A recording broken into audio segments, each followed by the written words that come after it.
there, friends. Welcome back to Second Star to the Left. I'm Michelle, and this is my daughter, Billie. Hi. And here's where we share board game reviews, ramblings, and a few wrong turns along the scenic route.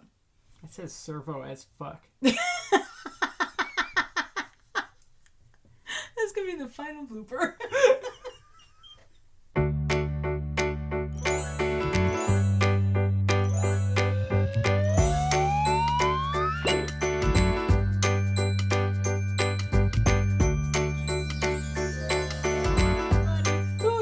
Tried to set up the perfect game day and it doesn't quite go as you planned.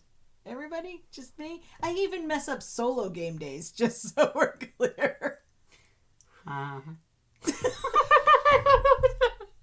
So here's where we're going to share a few tips and suggestions for the perfect game day. Now, by the way, I think that's like a unicorn. I think the perfect game day is there is no perfect pretty game hard day. To find. Or at least the perfect game day for everyone at the table is really hard to find. The perfect game day is any day where you get to play games, have a good time. Thank you, Mary Sunshine. So here's a few tips and suggestions that we think might be helpful. In no particular order. One thing is, yes, it's game day. Yes, it could be and hopefully will be a nice long afternoon, but just plan breaks to go eat. Don't snack at the table if no one said it's okay.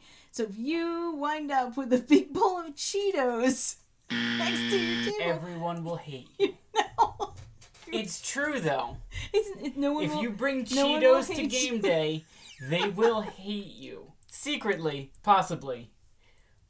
But no one wants Cheeto dust on their meeples. I think he hates a strong word. Billy really doesn't want that. But okay, you might be right about it affecting me a little bit more. But just, be considerate of the fact that someone spent a lot of money on this game, and some people like to keep them in perfect condition. Are there games that are more beat up? Yes. Do we want Cheeto dust on them? No. But it doesn't just apply to Cheetos. Pizza. The grease and the cheese. And right? I love pizza. And don't put your drink right on the table because the entire time somebody's going to just be waiting for you to somebody's going to elbow knock it over. Yeah. So that will go right down. We're lucky we have nice little cup holders.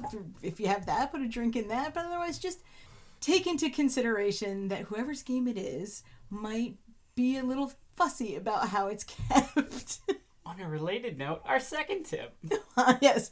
Again, on the please take care of the game side, don't bend the cards. Please don't bend the cards. Now, there are levels of this. Some people bend them a little bit just because of how they're holding them. And some people will actively bend them or bend them on the table. Don't do that.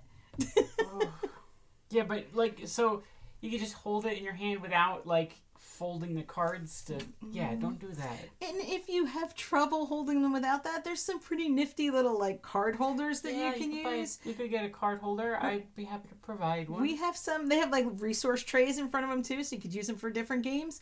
Maybe you just travel with one.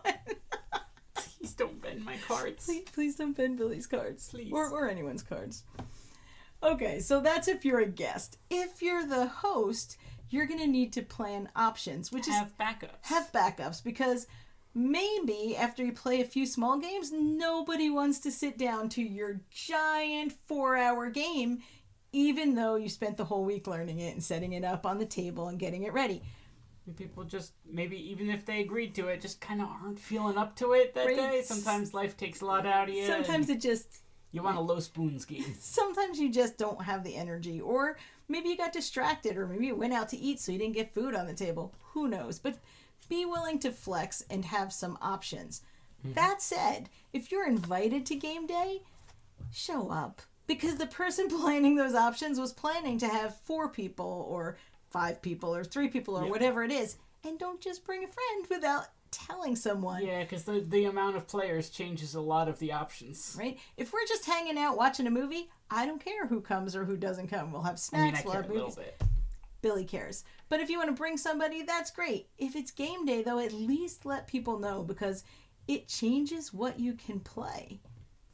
Another thing is, if it's your game day, learn the games. It makes it so much easier to keep everybody's interest if you're not flipping through the rule book trying to figure it out. I am guilty of this. Yes. I will think I know the game, and then Billy will come up and I'll try to teach the game and realize I didn't really know it. Even that's better than not knowing at all, though. But just try to learn the game. If you have gamer friends that are coming, you can even show them the rules or send them a video, because a lot of people learn better from a video. Not ours. We don't do rules teaches. No, but there are a lot of really great channels to learn games. Then, if you did learn the game, the next tip is, if you're the guest, pay attention to the rules teach. Because inevitably, someone will say, but you didn't tell me that, going around the table. And sometimes it's funny because they just planned their entire last 4 turns around a rule that didn't exist. And that's funny to you because maybe they should have listened. But sometimes people don't take it all that well. Or sometimes when you're the teach, you forget one rule and then you get accused of, I don't know, cheating. Is that cheating? When that one rule you forgot gives you a massive advantage. If, hypothetically, you had cheated. If that had ever happened.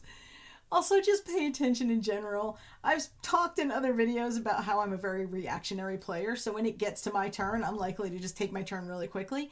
It doesn't bode well for me winning any games, but you're not very likely to have to wait for me to not know it's my turn. And I'm more likely to jump ahead because I'm very excited about something. But at least don't have to have 4 people around the table remind you every time it gets to be your turn. If you're thinking, that's fine. You're allowed to take time on your turn, just as long as you know it's your turn. As long as you actually know it's your turn. All of this is to say really just one really major rule. And that's just don't be a bad sport. Don't be a bad sport if you're winning. Don't be a bad sport if you're losing. And don't make other people uncomfortable while you play. Sometimes in a group who's playing together all the time, you know the levels of that which you can get away with. So maybe there's some trash talking at the table, but that's likely with somebody that you know and that you understand their sense of humor. So you don't want to trash talk people that you don't know and make them feel bad. It's okay when I tell you you're bad at game. If you decide to play a game that maybe you didn't really want to try, or maybe you found out you didn't like, you can bring up, hey, I'm not really feeling this, but you can't just right? You can't say I guess this turn doesn't really matter. Well, whatever, I'm not going to win anyway. And then just keep playing and being passive aggressive the entire time. Nobody's going to have a good time. And here's the thing. We have all these games and we make all these videos and we learn all the rules and we buy more games and we plan more game days. And in the end, the only thing we want to do is sit around a table and have a good time with friends. That's it. And so if someone's not enjoying the game, really not enjoying the game, then, speak up. And maybe you just change and play another game. Or maybe there's a way to skip your turn or whatever it is. But the whole idea is to hang around the table with friends and have a good time so that they'll want to come back and have another game day. So, yeah. A lot of fun can go into planning the perfect game day. Sometimes I sit around making sure that we have a theme. So then we start with a little card game of that theme, and then maybe a light game, then a big one, and then we end with a party game, all on the same theme. And do you know how often that has actually worked out? Never. It's a dream. But still, it's nice to have those ideas. It's nice to try and pace the day for lighter games and heavier games, maybe some dexterity games or a party game, so that everybody's finding something that they like. I am sure there are way more do's and don'ts to be had, so have at it. Throw them in the comments. Let us know what your do's and don'ts for game day are. Thank you for watching. If you like what you see, or if you'd like to keep watching until we get one right, then please like, subscribe, and share. As always, open tables, open minds, and play yourselves. Bye. Our personal rules for a good game. Don't break these rules or you can't come over. That's not it. The game day commandments. Everyone. Nope. Everyone. No, not everyone. Everybody. Some of these are Billy specific. Some of them are specific to me, and some of them are just in general. Are any of them me specific? Like Really they don't jump in apply the to car. you? Well, I mean, Yeah. they're maybe It's not me specific. Okay, It but maybe affects me more. it's you more than me. Ah. Yeah. Thank you for watching. No, that's twice today. What? Twice today. Thank you for watching. That's 3 times today. That's not where I start. Oh, it's me. That's your line. That's twice today. I only did it once.